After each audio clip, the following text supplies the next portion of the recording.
अर्जुन सिंह मुंडा ने कहा कि हम लोग नमाज वाले मुद्दे पर शांतिपूर्ण तरीके से विरोध प्रदर्शन कर रहे थे, लेकिन जगन्नाथपुर मंदिर के पास बीजेपी कार्यकर्ताओं पर सरकार ने लाठीचार्ज करा दिया। बीजेपी विधायक नारेबाजी करते हुए वेल तक पहुंचे और विधायक भानु प्रताप शाही रिपोर्टिंग टेबल पर चढ़कर हंगामा करते नजर आए। भानु प्रताप शाही ने कागज फाड़कर स्पीकर पर उड़ा दिया। वर्ष 2018-19 का एजी की रिपोर्ट सदन में पेश। पक्ष विपक्ष की जोरदार नारेबाजी। सीपी सिंह के विरोध में सत्ता पक्ष की नारेबाजी। जातिगत जनगणना को लेकर पीएम से मिलेगा प्रतिनिधिमंडल। सीएम होंगे इस प्रतिनिधिमंडल के अध्यक्ष। पीएम से मिलने का 12 सितंबर से 20 सितंबर के बीच मांगा गया समय। रखने हम लोग प्रधानमंत्री जी के पास जाएंगे और माननीय सदन के पक्ष के हमारे सदस्य और विपक्ष के भी सदस्य हमारे साथ जा सकते हैं। अध्यक्ष महोदय, हम इन लोगों को न्योता देते हैं। प्रतिनिधिमंडल में कुल 9 सदस्य होंगे। प्रधानमंत्री से मुलाकात कर एक मांग पत्र सौंपा जाएगा। नीलकंठ मुंडा ने घेराव के दौरान हुए लाठीचार्ज की सूचना सदन को दी। जूता चप्पल चलाया था तो उनको संस्कार याद नहीं आ रहा था। आज हमारे भारतीय जनता पार्टी के दर्जनों कार्यकर्ता घायल हैं, सिर फटे हैं, डंडे बरसाए गए निहत्थों पे, बेकसूरों पे।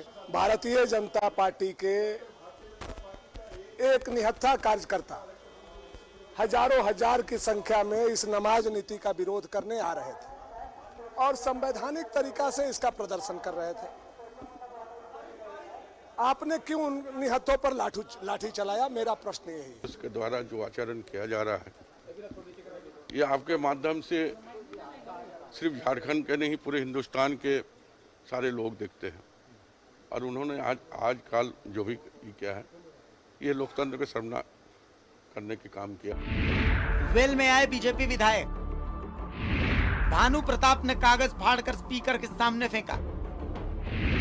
रिपोर्टिंग टेबल पर चढ़े भानु जी माहौल को उत्तेजित न करें। भानु जी आप बड़े नेता हैं, माहौल को उत्तेजित न करें। भानु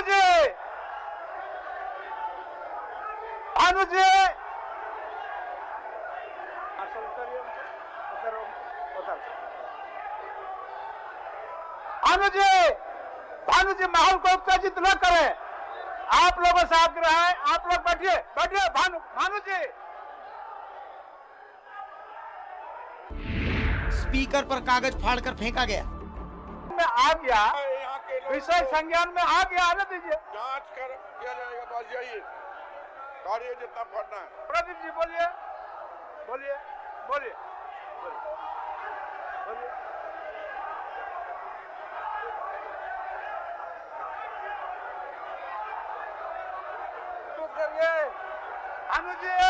भानु जी।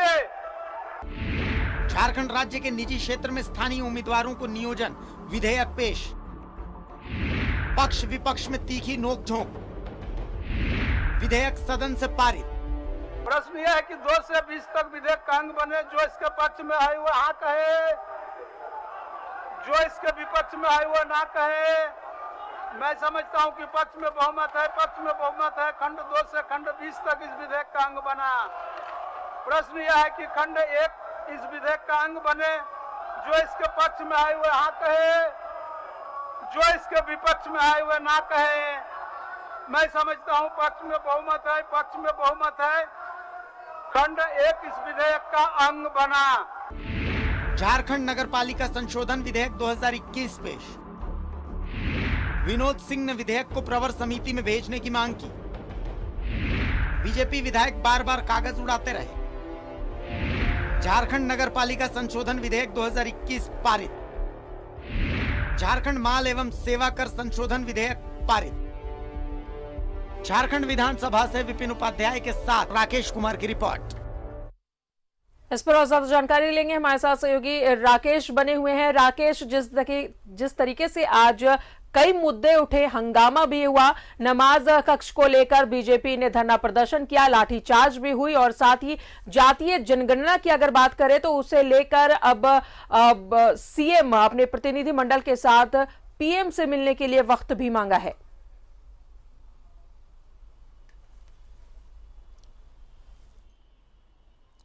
जी बिल्कुल, देखिए आज विधानसभा के मानसून सत्र का चौथा दिन था और जैसी उम्मीद की जा रही थी कि आज भी विपक्ष का हंगामा होगा, बीजेपी का हंगामा होगा, उसी तरीके का नज़ारा आज भी विधानसभा के बाहर और विधानसभा के अंदर यानी सदन के अंदर नजर आया।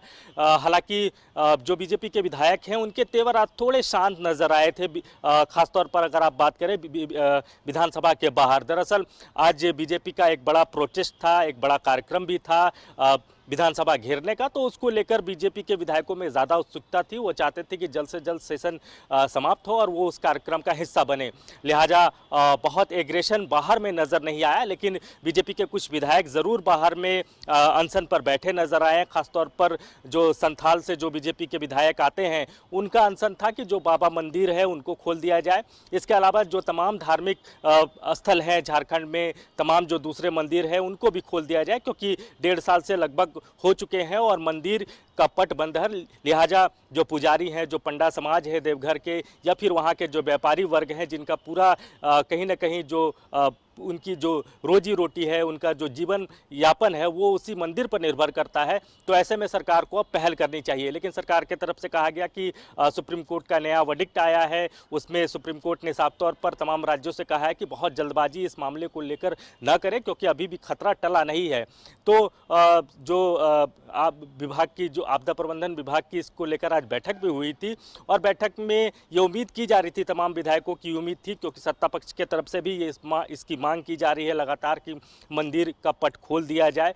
लेकिन आज की इस बैठक में ऐसा कोई निर्णय नहीं आया। उम्मीद करनी चाहिए कि जो दूसरी बैठक जो जल्द होगी उस पर सरकार तमाम चीज़ों का अध्ययन करेगी। खासतौर पर सुप्रीम कोर्ट का जो नया आदेश आया है, जो नया वर्डिक्ट आया है, उस पर राज्य सरकार जो है वो अध्ययन करेगी और उसके बाद ही इस विषय को लेकर सरकार जो है वो अपना फैसला सुनाएगी। दूसरा जो महत्वपूर्ण विषय था कि जातिगत जनगणना को लेकर तमाम दलों की राय थी कि एक भावना जो है सदन से वो केंद्र को जाए, उसको लेकर सुदेश महतो लगातार जो कि आजसू के विधायक हैं, आजसू प्रमुख हैं, वो लगातार इस बात का जिक्र करते रहे हैं और आज भी उनके तरफ से ये सवाल मुख्यमंत्री से पूछा गया कि जातिगत जनगणना को लेकर सरकार क्या सोच रही है।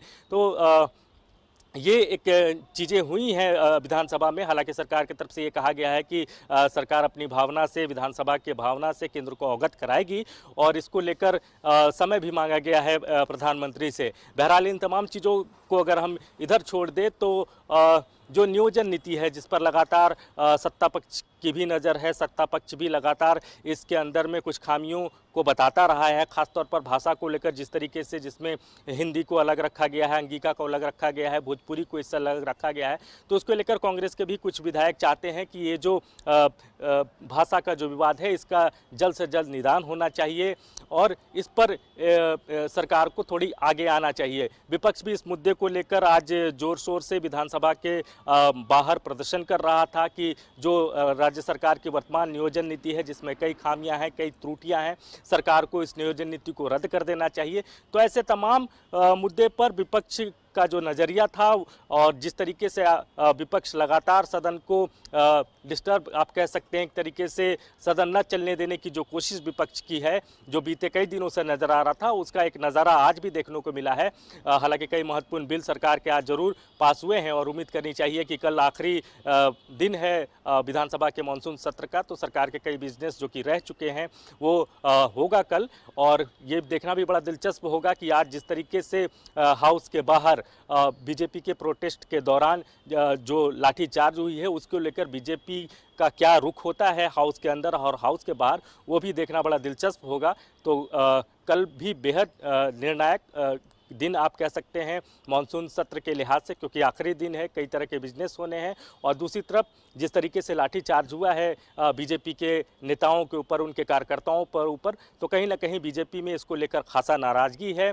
कई विधायक इसको लेकर सदन के अंदर भी अपनी प्रतिक्रिया दिखा चुके हैं, सदन के बाहर भी अपनी प्रतिक्रिया दिखा चुके हैं। और ख़ास जो बात रही, जिस तरीके से पूर्व मुख्यमंत्री रघुवर दास ने पहले ही ये घोषणा की थी कि वो जो आवंटन किया गया है विधानसभा के अंदर नमाज पढ़ने को लेकर एक खास समुदाय विशेष को उसको लेकर उन्होंने पहले ही ये घोषणा की थी कि वो विधानसभा के बाहर धरना पर बैठेंगे और आज ठीक वो विधानसभा के बाहर पहुंचे भी, सदन के बाहर वो धरना स्थल पर पहुंचे। वहां उन्होंने तकरीबन 4 से 5 घंटे धरने पर वो बैठे रहे।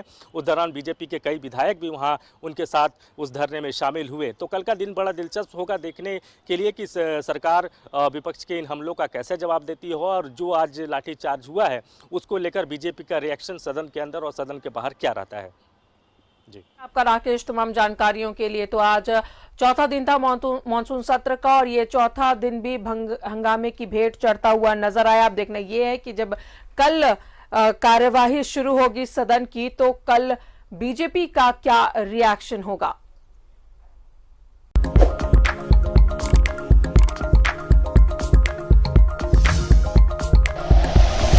Like and share videos, subscribe करें हमारा चैनल और प्रेस करें बेल आइकॉन। न्यूज़ 11 भारत, सच है तो दिखेगा।